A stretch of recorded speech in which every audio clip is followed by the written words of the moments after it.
ওম নমঃ শিবায় বন্ধুরা, শিব মহাপুরাণ কাব্যের আজ অধ্যায় চতুর্থ।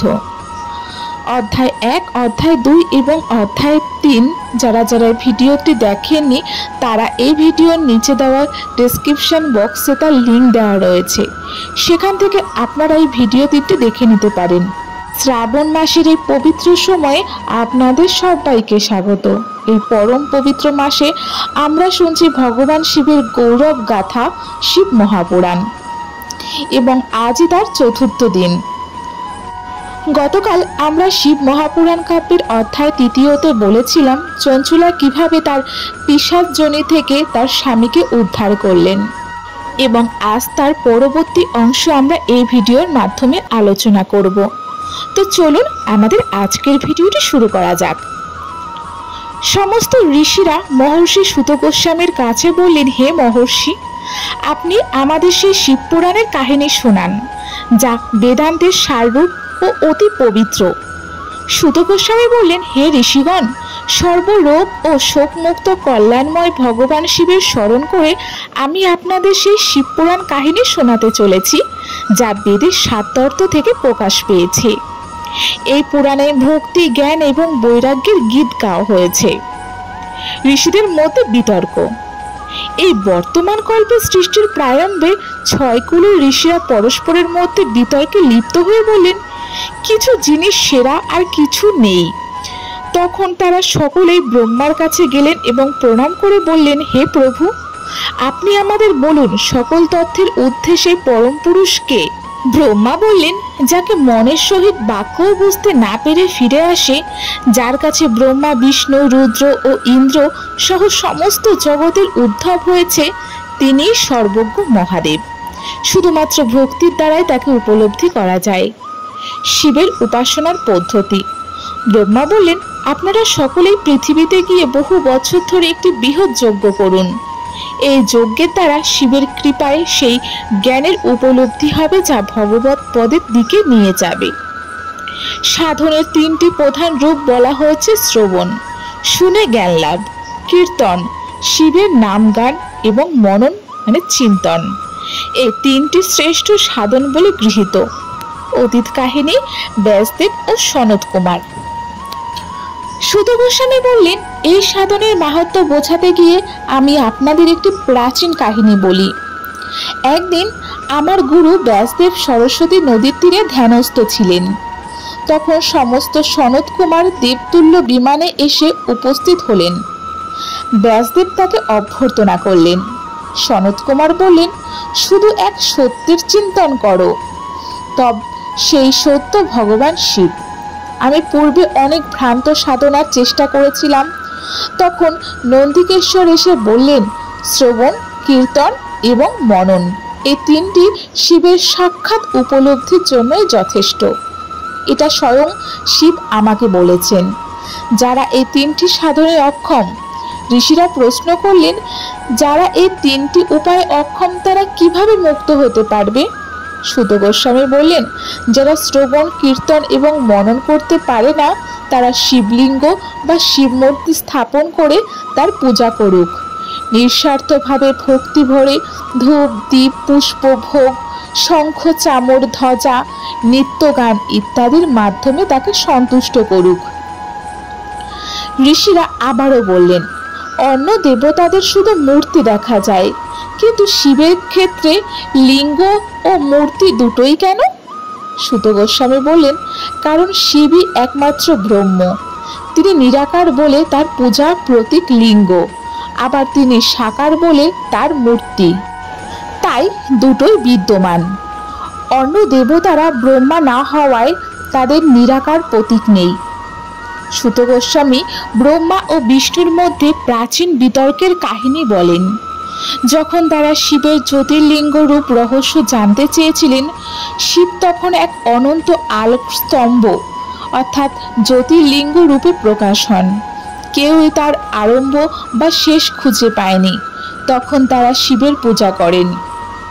এবার বলবো শিবরাত্রির মাহাত্ম্য। শিব শ্রী ব্রহ্মা ও বিষ্ণুকে বললেন, আজকের দিনটি অত্যন্ত পবিত্র। এই দিনটি শিবরাত্রি নামে খ্যাত। যে এই দিনে আমার লিঙ্গ বা মূর্তি পূজা করবে সে স্বর্গ ও মুক্তি উভয়ই পাবে। শিবলিঙ্গের বিশেষত্ব।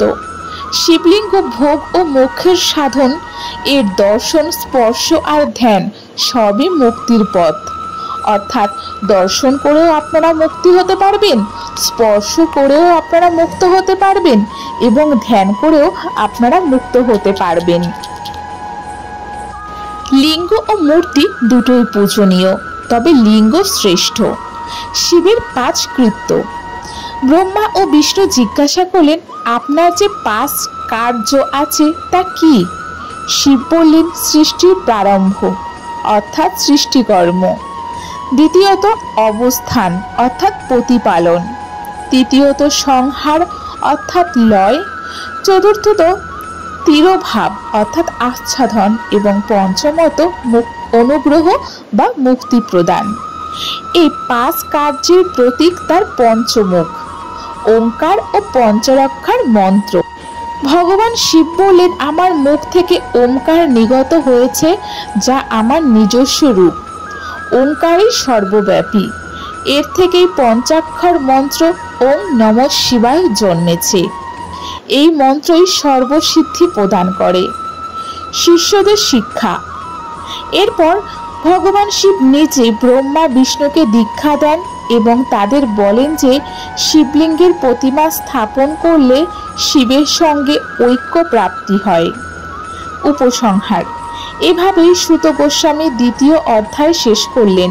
এরপর ঋষিরা তাকে প্রশ্ন করলেন, শিবলিঙ্গ স্থাপন কিভাবে করতে হয়, তার লক্ষণ কি, কিভাবে পূজা করতে হয়, কোন স্থান ও সময় স্থাপন করা উচিত, কোন দ্রব্য দ্বারা তা নির্মিত হওয়া উচিত। তখন সুত গোস্বামী বললেন, হে মহর্ষিগণ, আমি আপনাদের এই বিষয়ে বিশদভাবে বলছি, মনোযোগ সহকারে শুনুন। সুবিধাজনক ও শুভ সময়ে পবিত্র কোনো তিথি বা তীর্থে, নদী তীরে এমন স্থানে শিবলিঙ্গ স্থাপন করা উচিত যেখানে নিত্য পূজা করা সম্ভব হয়। পার্থিব দ্রব্য অর্থাৎ মাটি, জলীয় দ্রব্য অর্থাৎ দুধ বা জল, কিংবা আগ্নেয় দ্রব্য অর্থাৎ ধাতু বা রত্ন দিয়ে নিজ ইচ্ছা অনুসারে শাস্ত্র বর্ণিত লক্ষণযুক্ত শিবলিঙ্গ তৈরি করে পূজা করলে পূর্ণফল লাভ হয়। যদি চল প্রতিষ্ঠা হয় তাহলে ছোট্ট শিবলিঙ্গ বা বিগ্রহই উত্তম, আর অচল প্রতিষ্ঠা হলে স্থায়ী শিবলিঙ্গ হলে বড় লিঙ্গ বা বিগ্রহই শ্রেষ্ঠ। শিবলিঙ্গের পীঠ নির্মাণ।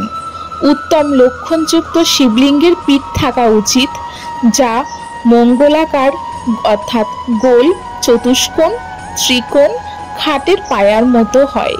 এটি মহাফলদায়ক।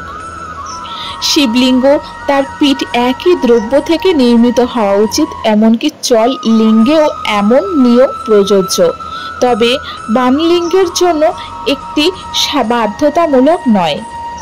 শিবলিঙ্গের আকার এবং মাপ। শিবলিঙ্গের উচ্চতা যজ্ঞকারী অর্থাৎ স্থাপনকারী ব্যক্তির 12 আঙুল সমান হওয়া শ্রেষ্ঠ। এর চেয়ে কম হলে ফল কম হয়, বেশি হলে কোনো দোষ নেই। চললিঙ্গ অত্যন্ত 1 আঙুল দৈর্ঘ্যের হওয়া উচিত। দেবালয় বা স্থাপনা। প্রথমে শিল্পশাস্ত্র অনুসারে মন্দির স্থাপন করুন, তাতে দেবগণের বিগ্রহ থাকুক, গর্ভগৃহ সুন্দর, মজবুত ও স্বচ্ছ হোক, নবরত্নে শোভিত হোক এবং পূর্ব ও পশ্চিমে 2টি দরজা থাকুক। স্থাপনাকালে নিচে নীলম, লাল বেদুর্য, শ্যাম মারকত, মুক্তা, মূঙ্গা, গোমেদ ও হীরা এই নবরত্ন এবং অন্যান্য পবিত্র দ্রব্য রেখে সদ্য জাতং পদ্মদামি প্রভৃতি মন্ত্রপাঠ করে 5 স্থানে শিবলিঙ্গ পূজা করে আগ্নিহোত্র দিন। এরপর শিবের পরিবারের পূজা করুন, আচার্যকে দান দিন, আত্মীয়দের সুখী করুন, দরিদ্রদের স্বর্ণ গরু জমি দিন। শুধু শিবলিঙ্গ নয়, দেবালয়ে বিগ্রহ স্থাপন করুন। শিবলিঙ্গে প্রণাম মন্ত্রে আর বিগ্রহে পঞ্চাক্ষর মন্ত্রে প্রতিষ্ঠা হয়। চলমান সেবায় বিগ্রহ প্রয়োজন হয়। জঙ্গম এবং স্থাবর লিঙ্গ।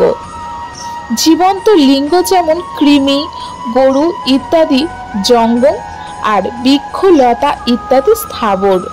স্থাবর লিঙ্গে জল ঢেলে সেবা করুন, জঙ্গম লিঙ্গে খাদ্য জল দিন।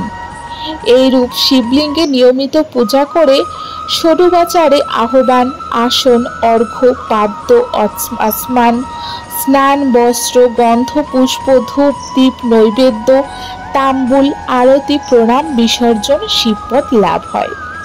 শুধু দর্শনেও মোক্ষ লাভ হয়। মাটি, গোময়, ফুল, কর্ণেয় ফুল, ফল, গুড়, মাখন, ভস্য ইত্যাদি দিয়ে লিঙ্গ নির্মাণ করে পূজা করুন। প্রতিদিন 10,000 বার ওম মন্ত্র এবং সন্ধ্যায় 1000 বার জপ করলে শিবপদ লাভ হয়। জপ ও মন্ত্রানুশীলন। উপাংশ জপ অর্থাৎ অতি ক্ষীণ স্বরে অন্যে না শুনতে পায় সেই জপই শ্রেষ্ঠ। অর্থাৎ আপনি একটু ধীরে ধীরেই আস্তে আস্তে বলুন, যাতে আপনি যে মন্ত্রটি পাঠ করছেন সেটি অন্য কেউ শুনতে না পায়। এবার আমরা বলবো মহাদেবের মন্ত্রসমূহ। ব্রাহ্মণরা ওম নমঃ শিবায় বলে মন্ত্র উচ্চারণ করবেন। অন্যদের জন্য শিবায় নমঃ এবং নারীদের জন্য শিবায় নমঃ বা নমঃ শিবায়, দুই মত। 5 কোটি বার পঞ্চাক্ষর মন্ত্র জপ করলে মানুষ শিবের সমান হয়। 1, 2, 3, 4 কোটিতে ব্রহ্মা, বিষ্ণু, রুদ্র, মহেশ্বরের পদ লাভ হয়। শিবের জন্য বাগান বা মন্দির পরিষ্কার করা, শিবের জন্য উদ্যান তৈরি, মন্দির পরিষ্কার করাও শিবপদ প্রদানকারী। কাশী ইত্যাদি শিবক্ষেত্রে নিত্য বসবাস করুন, সেখানে মৃত্যু ও মুক্তির কারণ। তীর্থ পুণ্যক্ষেত্র, শিবক্ষেত্র বা নদী তীরে স্নান, দান, জপ করলে মুক্তি লাভ হয়। কিছু গুরুত্বপূর্ণ নদী এবং তীর্থ। 1. গঙ্গা। গঙ্গা 100 মুখ, সেটি কাশী ও প্রয়াগ তীরে। নর্মদা 24 মুখ, বিষ্ণু পদপ্রদ। গোদাবরী 21 মুখ, রুদ্রলোকপ্রদ। কৃষ্ণবেণী 18 মুখ, বিষ্ণুলোক। তুঙ্গভদ্রা 10 মুখ, ব্রহ্মলোক। সুবর্ণমুখরী 9 মুখ, ব্রহ্মলোক এবং কাবেরী 27 মুখ, শিবলোকপ্রদ। রাশিচক্র এবং তীর্থ স্নান। বিভিন্ন মাস ও সূর্য বৃহস্পতির রাশিচক্র অনুসারে ভিন্ন নদীতে স্নান করলে বিভিন্ন লোক অর্থাৎ ব্রহ্মা, বিষ্ণু ও শিবের পদ লাভ হয়। যেমন মাঘ মাস মকর রাশি গঙ্গা স্নান শিবলোক, শ্রাবণ মাসে সিংহ রাশি সিন্ধু স্নান জ্ঞানদাতা। তীর্থে আচরণ বিধি। তীর্থে পুণ্য বাড়ে, কিন্তু অল্প পাপও বড় হয়ে যায়। আর তাই সৎ চরিত্র নিয়ে দয়া, দান, জপ ও পূজা করে পবিত্রভাবে থাকুন। তীর্থে মানসিক পাপ খুব ভয়ঙ্কর হয়, যা শুধুমাত্র ধ্যানে বিনাশ পায়। বাচিক পাপ জপে, কায়িক পাপ তপস্যায় বিনাশ হয়। এটাই আজকের শ্রবণ। পরবর্তী অংশ শোনাবো আমরা সদাচার কিভাবে পালন করবেন, শিবপদ লাভ হয় কিভাবে এবং ধর্ম অধর্ম আচরণের পার্থক্য। এই শ্রাবণ মাসে নিত্য শিবকথা শ্রবণ করুন। তো বন্ধুরা, আপনারা প্রতিদিন এভাবে শিব মহাপুরাণের কাহিনী শ্রবণ করতে থাকুন এবং আমরা প্রতিদিনই আপনাদের জন্য শিব মহাপুরাণের কাহিনী নিয়ে আসতে চলেছি। তো সবাই ভালো থাকবেন, সুস্থ থাকবেন এবং কমেন্ট বক্সে ওম নমঃ শিবায় লিখতে একদমই ভুলবেন না।